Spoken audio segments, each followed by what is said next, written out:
Perusahaan asal Vietnam, TH Group sepakat berinvestasi dalam pengembangan sapi perah di Indonesia. Sumber Kementerian Pertanian menjelaskan, TH Group bersedia memasok sekitar 50% dari target impor sapi perah yang ditetapkan oleh pemerintahan. Kepada TH Group, pemerintah menawarkan berbagai insentif, seperti pembebasan bea impor untuk ternak serta peralatan industri susu. Selain itu, tersedia juga skema pendanaan dengan bunga kompetitif serta asuransi usaha peternakan. Pemerintah pun akan menjamin infrastruktur pendukung seperti jalan, listrik, air bersih, serta layanan kesehatan dan pendidikan bagi pekerja. TH Group pun dipastikan berminat mengembangkan industri sapi perah di lahan seluas 10.000 hektar di Poso, Sulawesi Tengah.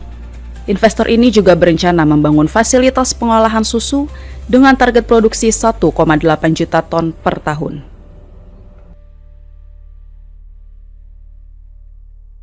Presiden Prabowo Subianto menerima kunjungan Pandawara Group di Istana Merdeka. Dalam pertemuannya, Presiden Prabowo menyampaikan apresiasi atas gerakan sosial yang dilakukan oleh Pandawara Group dalam menangani permasalahan sampah di Indonesia. Dalam diskusinya, Pandawara Group menyampaikan berbagai tantangan yang mereka hadapi di lapangan, termasuk terkait perizinan dalam pengangkutan sampah dari sungai. Selain itu, mereka juga sempat membahas kondisi lingkungan di Indonesia, termasuk banjir besar yang baru-baru ini melanda di Jabodetabek.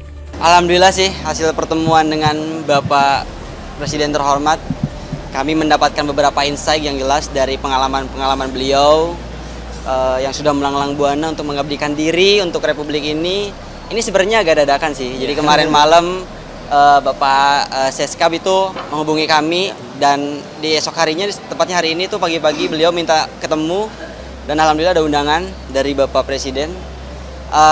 Ya kita sedikit menceritakan tentang apa yang kita alami di lapangan seperti itu. Jadi beliau juga mengapresiasi apa yang sudah kami lakukan gitu terhadap semua langkah kecil yang sudah kami lakukan. Jadi harapannya mungkin ini bisa jadi motivasi tambahan untuk kami untuk terus bisa mengabdi pada negara ataupun Republik ini, terutama di bidang persampahan.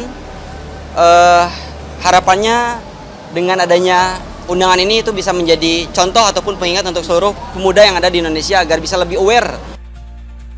Pandawara Group pun ingin memperluas gerakannya ke skala nasional dengan lebih melibatkan anak muda dalam aksi lingkungan. Pandawara Group juga memiliki rencana untuk menggelar aktivitas berskala besar guna mengatasi permasalahan sampah dari hulu ke hilir.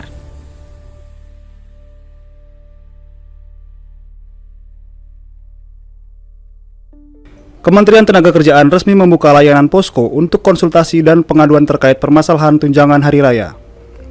Direktur Jenderal Pembinaan Hubungan Industrial dan Jaminan Sosial Tenaga Kerja Kemenaker memastikan, posko pengaduan juga menerima konsultasi mengenai pembayaran bonus hari raya bagi pengemudi ojek online dan kurir online. Terdapat dua fungsi utama dari posko THR, yaitu menerima konsultasi terkait cara menghitung besaran THR yang semestinya diperoleh karyawan swasta, BUMN, dan BUMD.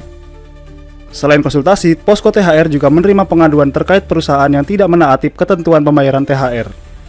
Posko THR Kemenaker berlokasi di kantor Kemenaker Jakarta Selatan dan mulai melayani sejak 11 Maret hingga 7 April 2025.